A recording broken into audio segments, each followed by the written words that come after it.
Hi friends, welcome to my channel. இன்னைக்கு வீடியோவில் நம்ம என்ன பார்க்க போறோம்னா ஆவணி 6ஆம் தேதி வரக்கூடிய மகா சங்கடகர சதுர்த்தியின் வழிபாடுகள் பற்றியும் சிறப்புகள் பற்றியும் தான் இந்த வீடியோவில் நம்ம பார்க்க போகிறோம். முழுமுதற் கடவுளான விநாயக பெருமானின் அருளை பெறுவதற்கும் நம் வாழ்வில் ஏற்படக்கூடிய தடைகள் கஷ்டங்கள் அனைத்தும் விலகி நாம் நினைச்ச காரியங்கள் நடப்பதற்குமான விரதம் மகா சங்கடகர சதுர்த்தி விரதம். பொதுவாக மாதந்தோறும் வர்ற சங்கடகர சதுர்த்தி வழிபாடு பார்த்திங்கன்னா கோடி நன்மை தரும். அதுலேயும் இந்த மகா சங்கடகர சதுர்த்தியை நம்ம வழிபட்டோம்னா கோடிக்கும் மேலான நன்மைகள் நமக்கு கிடைக்கும். அதாவது மாதந்தோறும் தேய்பிரையில் வரும் சதுர்த்தியை சங்கடகர சதுர்த்தின்னு சொல்கிறோம். அதுவே விநாயக பெருமான் அவதரித்த ஆவணி மாதத்தில் வரும் சங்கடகர சதுர்த்தியை மகா சங்கடகர சதுர்த்தி அப்படின்னு சொல்கிறோம்.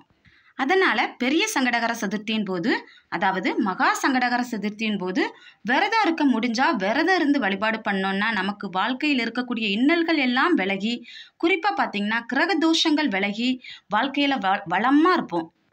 அதனால் அன்றைக்கு வழக்கம் போல் காலையில் எழுந்து குளிச்சுட்டு வாசலில் கோலம் போட்டு மாவிலை தோரணம் கட்டி வீட்டையும் பூஜை அறையும் ரெடி பண்ணிக்கோங்க.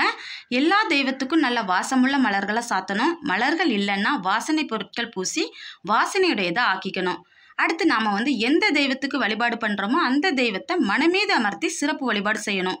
அப்போ ஒரு மனையில் வெள்ளை துணி விரித்து அந்த மனையில் பிள்ளையாரை உட்கார வச்சுக்கோங்க. மஞ்சளில் பிள்ளையார் பிடிச்சி வச்சுருந்தாலும் சரி, இல்லைன்னா எருக்கம் பிள்ளையார் இருந்தாலும் சரி, இல்லைன்னா பிள்ளையார் சிலை இருந்தாலும் சரி, இல்லைன்னா பிள்ளையார் படம் வேணாலும் எடுத்துக்கோங்க. இப்போது காலையிலேயே பிள்ளையாருக்கு ஒரு விளக்கு ஏற்றி நைவேத்தியமாக சித்திராண்ணம் வைக்கலாம், அவல் பொரி வைக்கலாம், பால் வைக்கலாம், பால் பாயாசம் வைக்கலாம், சுண்டல் வைக்கலாம், கொழுக்கட்டை வைக்கலாம். இதில் எது முடியுதோ அதை செஞ்சுக்கோங்க. இதில் விரதம் இருக்கிறவங்க இதை பிள்ளையாருக்கு படைச்சிட்டு அதைத்தான் பிரசாதமாக சாப்பிட போகிறோம். அதனால் ஒருவேளை என்னால் கட்டாயமாக சாப்பிடாமலாம் இருக்க முடியாது அப்படின்னு நினைக்கிறவங்க சித்திராண்ணம் படைச்சோன்னா அதை பிரசாதமாக நம்ம ஒருவேளை சாப்பிட்டுக்கலாம். மகா சங்கடகர சதுர்த்தியின் போது கட்டாயம் விரதம் இருக்கணுமா அப்படின்னு கேட்டிங்கன்னா விரதம் இருக்க முடிஞ்சவங்க மட்டும் விரதம் இருங்க. இதில் வயசானவங்க கர்ப்பிணி பெண்கள் இந்த மாதிரி உள்ளவங்கள்லாம் இருக்கணும்னு அவசியம் கிடையாது. அதுக்கு பதிலாக பிள்ளையாருக்கு வழிபாடு பண்ணி பிள்ளையாருக்குரிய ஸ்லோகம் ஸ்தோத்திரம் பாடல்கள் விநாயகருக்குரிய அகவல் விநாயகருக்குரிய காயத்ரி மந்திரம் மூல மந்திரம் இதெல்லாம் சொல்லிக்கிட்டு அருகம்புல்லால் அர்ச்சனை பண்ணிக்கலாம்.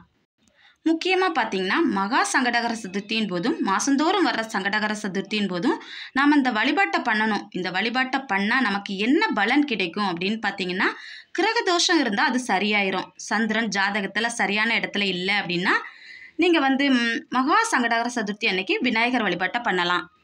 அப்புறம் சனி பகவானால் ஏற்படும் தடைகள் விலகும், நவகிரகங்களால் ஏற்படும் தோஷம் விலகும். அதே போல் கேது தோஷம் இருக்கிறவங்க, கேது திசை நடக்கிறவங்க இவங்கெல்லாம் மகா சங்கடகர சதுர்த்தி அன்னைக்கு விநாயகரை வழிபட்டால் பிரச்சனை கட்டாயம் தீரும். அதாவது அதிக பிரச்சனை வர வேண்டிய இடத்துல சின்ன பிரச்சனையிலேயே சரியாக போயிடும். அதே போல் விநாயகரை அதுக்கு தான் வணங்கணும் இதுக்கு தான் வணங்கணும்னு கிடையாது, எல்லாத்துக்குமே வணங்கலாம். ஏன்னா அந்த உலகமே அவரோட தொப்பையில் தான் அடங்கியிருக்கு. அப்போது இந்த உலகத்தில் உள்ள மக்கள் அத்தனை பேருக்கும் வரக்கூடிய பிரச்சனைகளை அவர் தீர்த்து வைப்பார். அதுவும் இந்த மகா சங்கடகர சதுர்த்தி சிறப்பாக ஏன் கருதப்படுதுன்னா அன்னை தன்னுடைய பிள்ளைகளை வணங்கும் போது, அதாவது தன் பிள்ளையை எல்லாரும் நேசிக்கும் போது எவ்வளவு மகிழ்ச்சி அடைவாளோ அதுபோல் அன்னை பராசக்தியின் பிள்ளையாரை வணங்கும் போது பராசக்தியின் ஆசீர்வாதத்தோடு சேர்த்து விநாயகரோட அருளையும் கொடுப்பார். அதனால் இலை போட்டு வெத்தலைப்பாக்கு தேங்காய் வச்சு பிள்ளையாருக்கான நைவேத்தியம் வச்சு விளக்கு ஏற்றி விநாயகர் வழிபாட்டை மேற்கொள்ளணும். இதில் விநாயகர் வழிபாடு அப்படிங்கிறப்ப விநாயகருக்குரிய ஸ்லோகங்கள் பாடல்கள் ஸ்தோத்திரங்கள் எல்லாமே இந்த அருகம்புல் கொண்டு அர்ச்சனை பண்ணலாம். இதெல்லாம் இந்த மாலை நேரத்தில் செய்கிறது ரொம்ப விசேஷம். அதாவது இந்த சந்திர உதயத்தின் போது இந்த ஸ்லோகம் அவருக்குரிய பாடல்கள் எல்லாம் சிறப்பாக செஞ்சோன்னா கூடுதல் பலன் கிடைக்கும். ஏன்னா சந்திரன் விநாயகரால் சாபம் பெற்றவர்.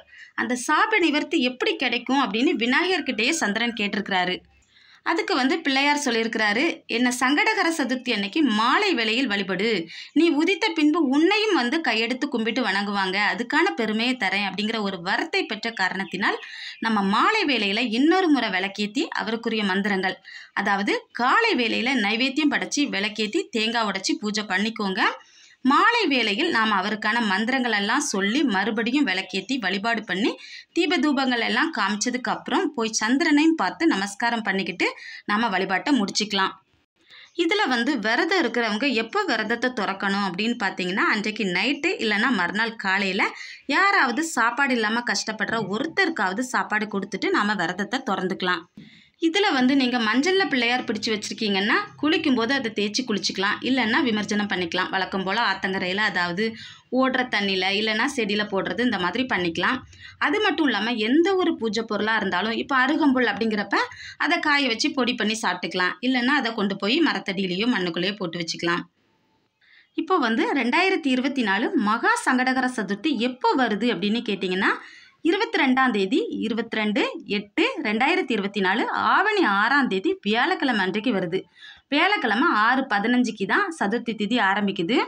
அதனால் எல்லாருமே அன்றைக்கு விநாயகரை வழிபட்டு துன்பத்திலிருந்தும் கிரக தோஷத்திலிருந்தும் விலகலாம். ஓகே ஃப்ரெண்ட்ஸ், இந்த வீடியோ பிடிச்சிருக்குன்னு நினைக்கிறேன். இந்த வீடியோ பிடிச்சிருந்துச்சு அப்படின்னா வீடியோக்கு மறக்காமல் லைக் ஒன்று கொடுத்துருங்க. இந்த வீடியோ உங்கள் உற்றார் உறவினர்கள் அனைவருக்கும் தேவைப்படும், அவங்களும் பார்த்து பயனடையட்டும்னு நினச்சிங்கன்னா கண்டிப்பாக ஷேர் பண்ணுங்கள். நீங்கள் இன்னும் நம்ம சேனல் சப்ஸ்கிரைப் பண்ணலை அப்படின்னா சப்ஸ்கிரைப் பண்ணிக்கோங்க. சப்ஸ்கிரைப் பண்ணிவிட்டு பக்கத்தில் இருக்க பெல் ஐக்கான் கிளிக் பண்ணி ஆல் கொடுத்து வச்சுக்கோங்க. அப்போ தான் நான் போடுற வீடியோ உங்கள் மொபைலுக்கு நோட்டிஃபிகேஷன் வரும். நீங்கள் வீடியோ மிஸ் பண்ணாமல் பார்க்க முடியும். ஏதாவது கருத்துக்கள் இருந்தாலும் கமெண்ட் பாக்ஸில் சொல்லுங்கள்.